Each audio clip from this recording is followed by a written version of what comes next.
In this video, we'll discuss my 6 months with the X100V.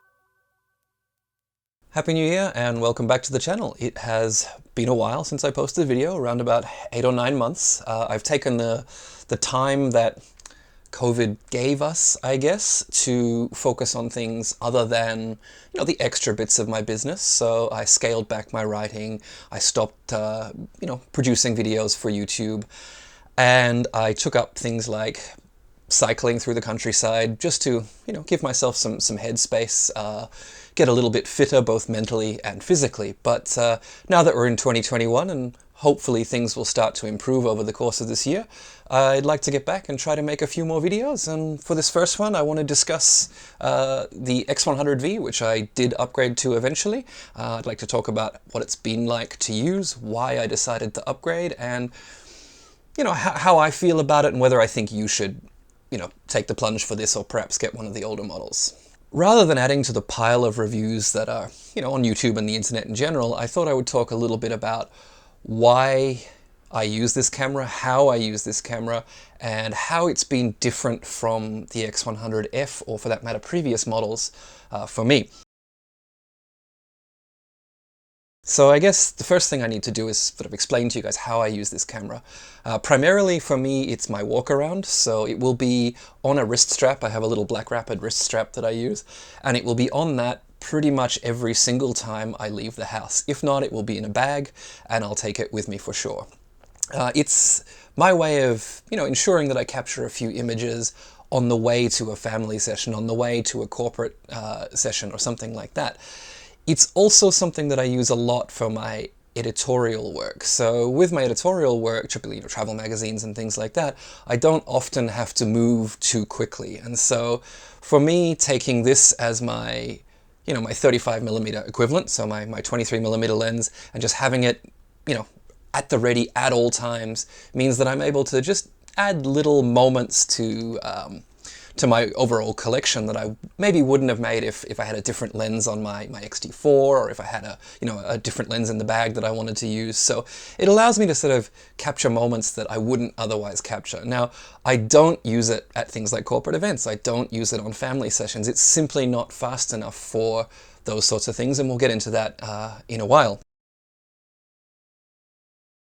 So having said that, I had the X100F before, so why did I decide to upgrade? For the longest time I wasn't going to. I'd seen the spec sheets, I'd seen reviews, and the differences just didn't seem that great to me until I actually put the camera in my hands. And once I held it, I was down at my local Fujifilm store and he said, hey, you should give this a go. And so I put it in my hand and I made a few pictures. I threw my memory card in there, and I noticed right away that the EVF and the LCD were a lot better.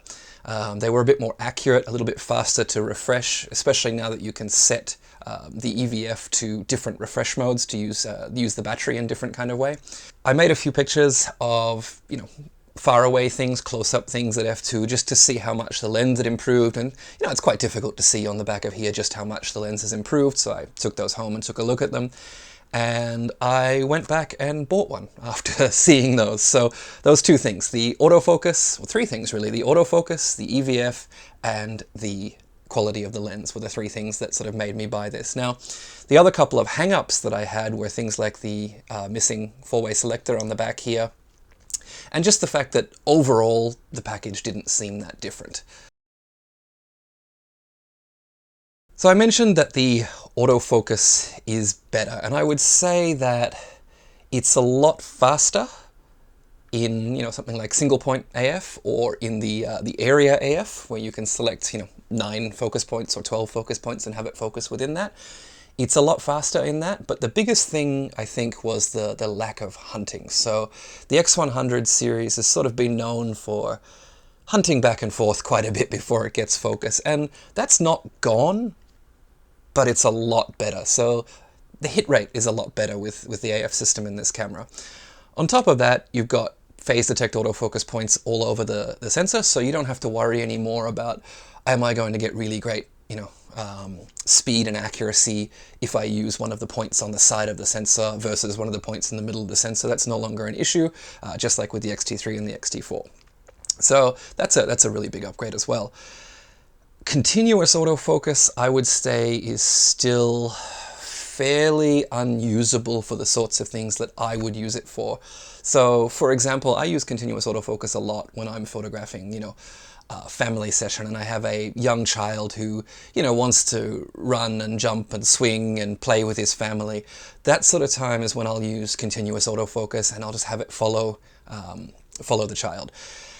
That's not going to happen with this camera. However, if you're in the street and you're, walking along and tracking somebody walking towards you, or while you're walking along, you'll have pretty much no issues with this camera. It will track pretty well.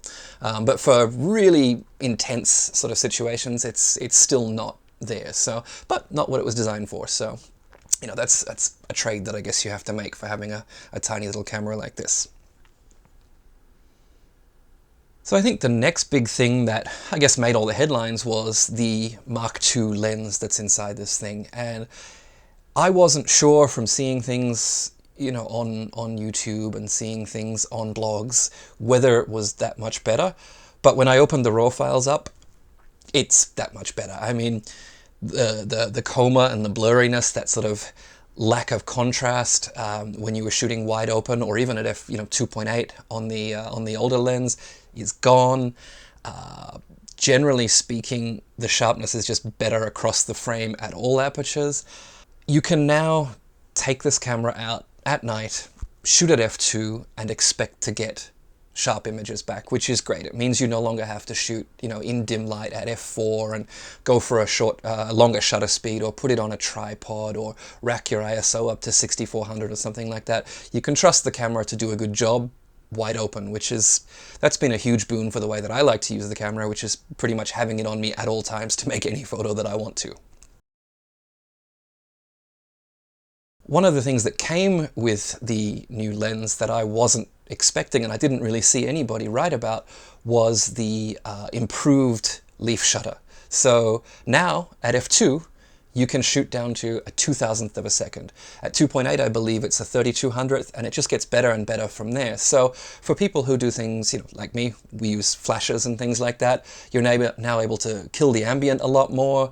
You also don't need to use the ND filter all the time anymore. And speaking of that ND filter, it's now a 4-stop ND. So at f2, you can now underexpose daylight, which is cool if you want to do things like, having somebody walking down an alley with light coming streaming in and hitting them directly in the face. You can underexpose to the point where everything goes black and just that light is in your exposure. So things like that are really useful with this camera. It's also great for doing, long exposures in a pinch. If you're out on a cloudy day under some tree cover shooting, for example, a little waterfall or something like that, you can quite easily get down to, a full second at f8, which is really, really useful for not having to carry, additional ND filters and things like that. One of the other things that I didn't really pay much attention to when I actually made the purchase was weather sealing. Now, for a lot of people, I think, and me included, being able to use this whenever and wherever is a really big part of having this camera. And a lot of people just didn't have the confidence to take this out in even light drizzle, thinking that maybe it would get damaged. I mean, it's an expensive compact camera. It's not the sort of thing you just sort of replace when it breaks. But having the weather sealing gives you that extra bit of peace of mind. And I found that for me, I actually bought this during the middle of Korea's monsoon season. And so being able to take it out and not having to hide it under my t-shirt every shot, basically take it in, take a shot, put it in, take a shot, put it in. I didn't have to do that over the course of over the monsoon season. I could actually put this on my tripod, hold up a small umbrella, and know that the water that was hitting it probably wasn't going to damage it. And of course, you still wipe it off as frequently as you possibly can, but not having to worry, having that little bit of peace of mind, I think is a great upgrade. So if you're the kind of person who is going to be using this in inclement conditions, that weather sealing is going to just give you that extra bit of peace of mind. Now, bear in mind, I think you've probably heard this before. Let's just take off the hood here. You do actually have to have a filter attached to the front of the camera to completely seal it, because that lens does move in and out. And so to basically cover up that point of ingress, you need to cover it with a filter, and then you have as good a weather sealing as Fujifilm has been able to put into this thing. So the one final upgrade that I wasn't expecting but really do appreciate is Fujifilm's new quick menu system. So you can now select to have 4, 8, 12 or 16 tiles in your quick menu. You're no longer stuck with that big 16 tile grid that we had in earlier cameras. So with a simple camera like this that you're not going to be changing a whole lot of settings on every single shot you make, it's great to be able to simplify that down and be able to quickly access those things, but dig through the menu if you really need to change something that you may not change in a while. So for me, I started off with 4 tiles, thinking that that was going to be enough for me, and I quickly found that I needed about 6. So I switched it to the 8 and put a couple of extra settings in there that I may or may not use, but now I'm able to very quickly change all the additional settings, things like self-timer that I might need, or the shutter type, or raw JPEG settings. Things like that are now in my quick menu, and I can really quickly get to all of those. So we've talked about all of the good stuff. I'd like to talk about a few things that I see room for improvement in, things that I'm disappointed in, and things that I think might happen with future models of this camera. So let's start with something that I'm a little bit disappointed in. I think a lot of people aren't really going to care, but for me, the missing 4-way selector on the back of this camera it was almost a deal breaker. I almost didn't buy the camera because of that. And the reason for that is not that I really need all of those buttons, but my X-T4 has it, my X-T3 has it, and I use those cameras on a daily basis for all of my work. And then when I come to use this camera, it's not set up the same way, and I'm constantly taken out of the ability to just pick up the camera and use it, which I think is one of the best things about Fujifilm cameras. They're so simple to set up and have ready for use. But now I have to consider which camera I'm using, which is a little bit annoying. And so for me, that was almost a deal breaker, but I've got around it, and it's still a great camera. I wouldn't say don't upgrade because of that, but yeah, it's a little bit of a change when you move from camera to camera now. Something that I do see possibly coming in future models of this camera, as we have seen, Fujifilm is very quickly reducing the size of their IBIS units, their in-body stabilization units. The X series one started in the XH1, and it moved to the X-T4, and then the XS10, I believe is the name of that new camera, and it just keeps getting smaller and smaller and smaller, and I wouldn't be surprised if everybody's wish for having a stabilizer in this body happens in the near future. Either that or the lens. I would say that that's probably going to happen. We've also seen it with the GFX, right? The GFX 100 had a giant stabilizer in it. That's now been shrunk down for the GFX 100S that should be coming out shortly. So I think that Fujifilm will be able to shrink that technology to the point where they can fit it in a body like this. And honestly, like for me, that wouldn't be a huge benefit, but it would also be nice to be able to not carry a tripod for, night street photography or something like that. So could be a real benefit for a lot of people. So the one thing that I think polarized people when this camera was first released was this little guy. Some people love the idea, some people hate the idea. To be honest with you, once I saw that it was flush to the back of the camera, it didn't really bother me, because I know I can, or I can use it if I want to. I don't have to use it. Honestly, I've probably flipped it out like this so I can look down at it a handful of times when I've had the camera on a tripod, just so that it's easier for me to see and I don't have to be leaning down like that. But aside from that, I can't say that I've actually used it. So if it's something that you will use, I'm sure you're going to love it. For me, it's not the way that I use this camera. I'm typically looking through the viewfinder with this camera anyway, so it's not something that I really use. The final complaint that I have about this camera is the one that I've had on every single X100 model so far. They just miss focus. You'll be at f8 in a high contrast scene, push the button, it will go all the way through, appear to be in focus, little green square will pop up saying, yes, we've confirmed focus, and it will be completely out. And you won't see it until you get home because, you're moving quickly with this camera, or the LCD's not quite high enough resolution and you didn't, punch zoom to check focus. And you come home with a handful every day of just completely missed focus. It's a bit disappointing considering that Fujifilm has been able to get, pretty much perfect focus out of the XT series, the XE series, the X Pro series, the GFX. They basically never miss. But this one camera just seems to have an issue where it just continuously misses focus. And so for me, that's something that I would really like to see, and I hope that it can be fixed in firmware, because it was one of the things that I really hoped would improve on this camera. I mean, it improved, but it's not gone.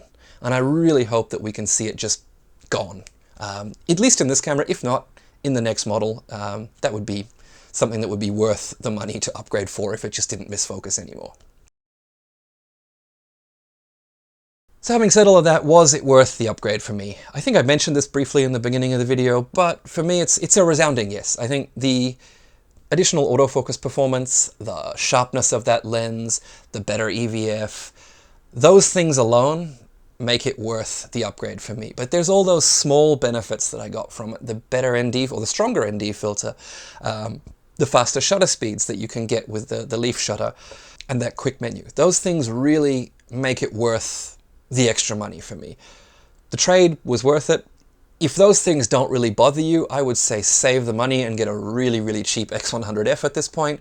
But if those are things that, if you're going to be shooting this thing at f2, or if you need that slightly faster autofocus, I would say absolutely go for the X100V. So thanks for watching, guys. I do hope to be able to make a few more of these videos this year. If you haven't already, please like and subscribe, and we'll see you in the next one.